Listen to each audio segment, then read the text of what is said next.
Leaders.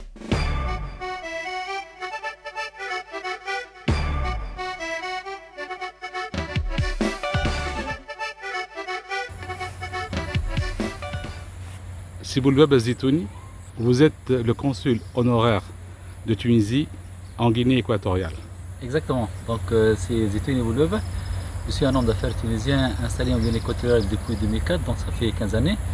En plus, je suis le conseiller honoraire de la Tunisie auprès de la Guinée équatoriale depuis 2011, donc ça fait 8 années. On a une communauté tunisienne qui se compose presque de 41 ou bien 42 Tunisiens. La majorité ce sont de médecins, des médecins, des cadres paramédicaux. Le reste ce sont des ingénieurs en BTP, en télécom, des consultants et des experts. Donc en 2004, j'avais commencé une aventure après un passage de 3 ans à Cotonou. Vous êtes de formation spécialiste en sylvopastoral. Exactement, je suis un technicien supérieur en forêt. Oui.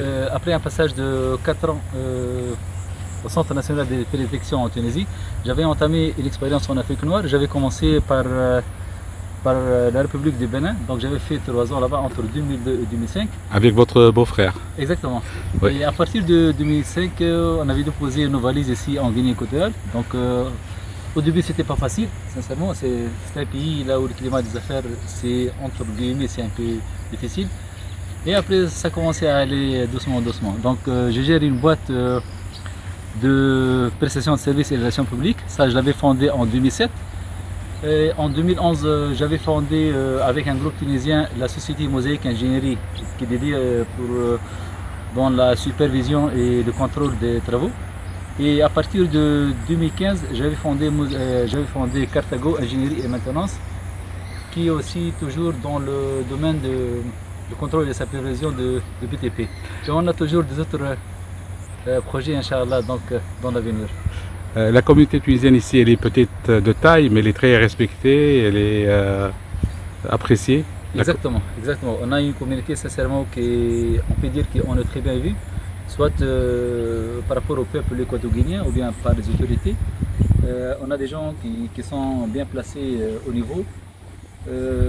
Donc sincèrement, on essaye toujours avec chaque nouveau arrivé de faire confirmer la bonne impression qu'a le peuple et le gouvernement équato-guinéen sur le peuple tunisien. Il y a encore des opportunités pour que des Tunisiens viennent ici à Malabo? Il y a toujours plein d'opportunités, donc soit pour le gouvernement tunisien ou bien pour n'importe quel profil tunisien. Sincèrement, c'est un pays plein de potentiel, donc on peut les aider sincèrement dans trop de domaines. Si on parle de la coopération, il y a une grande coopération dans le domaine de la santé. Et on peut bien élargir cette coopération, soit dans l'agriculture, dans l'industrie, le tourisme et la formation professionnelle. Et vous encouragez les Tunisiens à venir? Bien évidemment.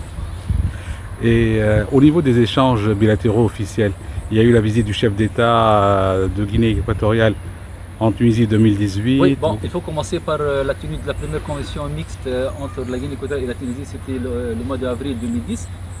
Donc après c'était la visite d'État du président Obiang en Tunisie fin février 2018 et c'était caractérisé par la signature de pas mal d'accords de coopération dans divers domaines.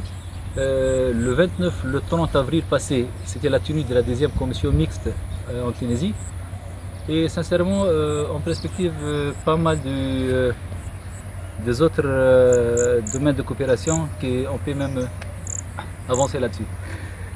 Qu'est-ce qu'il faut pour réussir ici en Guinée équatoriale?